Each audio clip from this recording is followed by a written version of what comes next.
Баршаңызға қайырлы күн, құрметті көрермендер. Бүгін сіздермен өте дәмді, керемет болып шығатын аджика салатын жасайтын боламыз.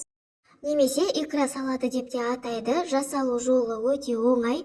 Міндетті түрде жасап көріңіздер. Сіздерге де ұнайды деген ойдамын. Видеоның соңына дейін менімен бірге болыңыздар.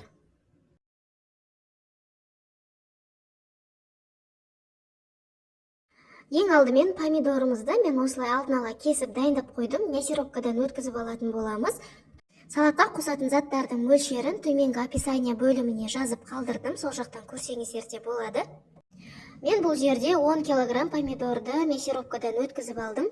Кеңдеу ыдысымызға 2 пиалайдай сұйық май құйып, үстінен мясорубкадан өткізген помидорымызды салып, газға қатты отқа қоятын боламыз.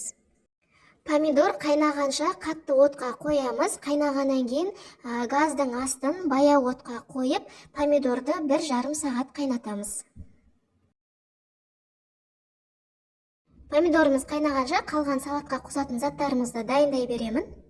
Келесі қызыл болгар бұрышын мясорубкадан өткізетін боламыз. Алдын ала турап дайындап қойдым. Мясорубканы жуудың қажеті жоқ. Сол помидорды өткізіп болғаннан кейін артынша өткізе беремін. Болгар бұрышын өткізіп болған соң артынша осындай ашты бұрыштан 8 штугын өткізіп жіберемін. Ортасын тазалаудың қажеті жоқ, тек басындағы шөптерін алсаңыздар жеткілікті. Ащы бұрыш қосар кезде байқаңыздар, егер ашты жей алмасаңыздар, азырақтан қосыңыздар.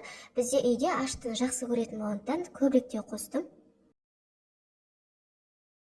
Сосын тазартылған сарымсақтарымызды мясорубкадан өткізіп аламыз. Менде бұл жерде 400 грамм сарымсақ.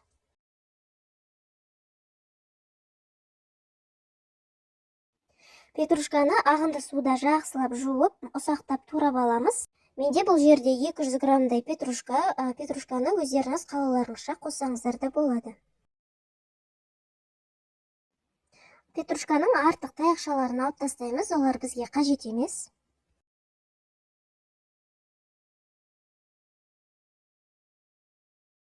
Помидор 1,5 сағат қайнады. Енді оның үстіне мясорубкадан өткізілген болгар бұрышы мен ашты бұрышымызды саламыз.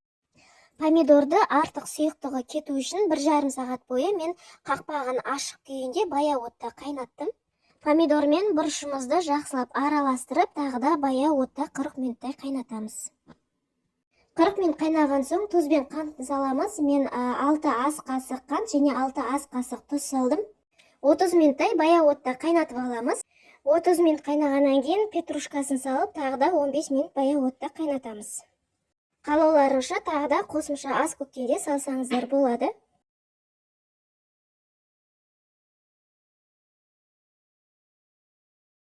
Он 15 минут қайнаған соң мясорубкадан өткізілген сарымсақтарымызды салып, тағы да 5 минут қайнатамыз. 5 минут қайнаған соң салатымызды оттан алып, бірден банкіге жабатын боламыз. Сарымсақты салғаннан кейін тағы да жақсылап араластырып жібереміз.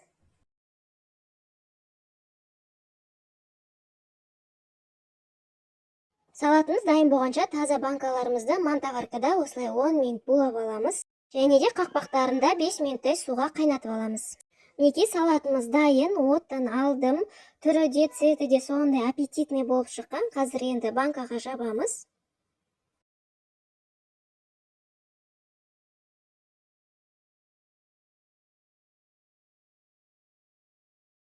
Будан алған ыстық банкаларымыз суып қалмас үшін қақпақтарын бірден жауып тастаймыз. Осылай воронканың көмегімен банкаларымыздың бәріне салатты құйып шығамыз.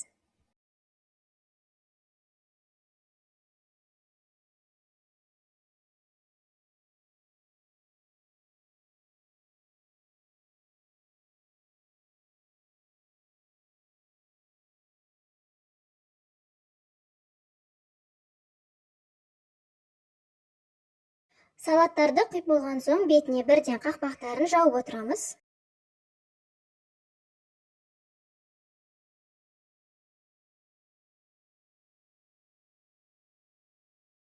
Салаттың барлығын құйып шықтым. Енді закрывашкамен жақсылап жауып аламыз. Қақпағының дұрыс жабылғанына жақсылап көз жеткізіп алыңыздар.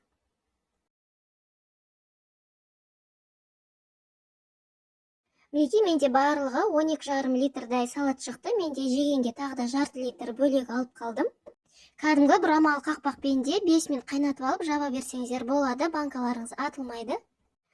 Енді ыстық банкаларымызды жылы жерге төңкеріп қойып, үстінен қалың одеялмен немесе көрпемен жауып бір тәулікке қалдырамыз. Бір тәуліктен кейін салаттарыңызды қайтадан кері төңкеріп ала берсеңіздер болады.